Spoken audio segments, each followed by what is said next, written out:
Why mewing helps gains. So hi guys and welcome back to the channel.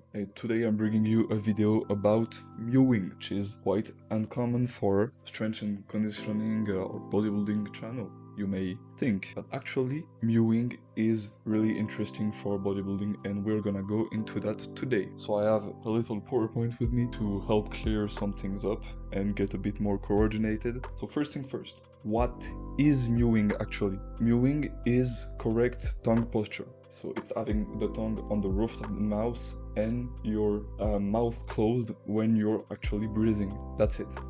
That's just that. Mewing is just correct tongue posture.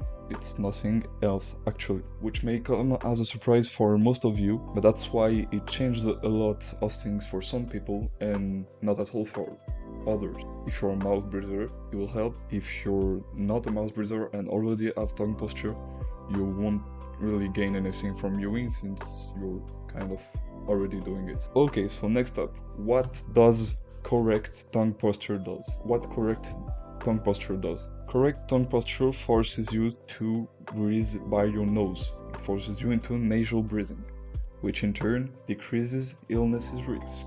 So the nose is a filter.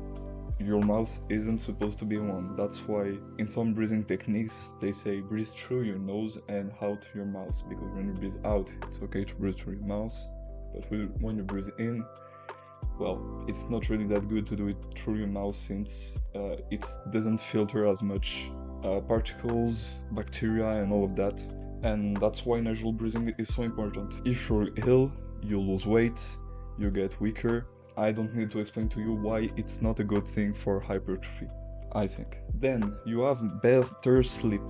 You have better sleep because you have better breathing again. It's quite simple actually. You reduce your risk of snoring and sleep apnea, which are caused by the mouth getting in your throat and preventing you from breathing properly.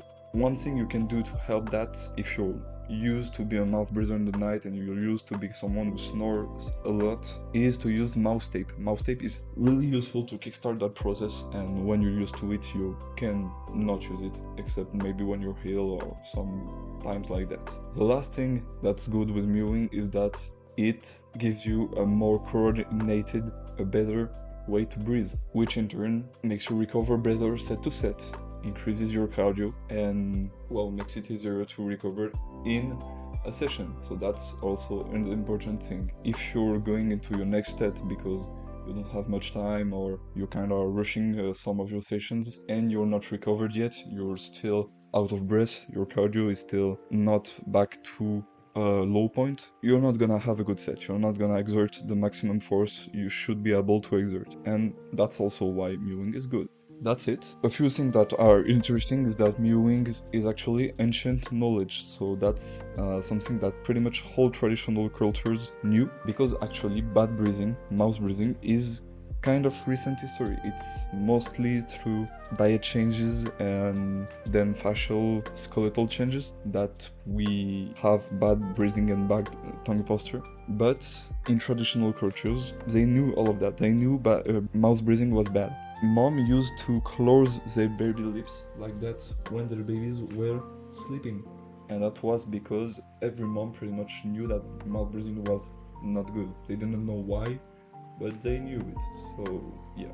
If you want to learn more about these topics, maybe go into how the breath can help you relax or heighten your stress if that's what you need, please go and read Breath by James Nestor. That's a great book. And if you want to learn more about the story of Jaws and our breathing, please go read Jaws by Dr. Paul Herlick. And I'll leave you on that note. Have a good day, guys.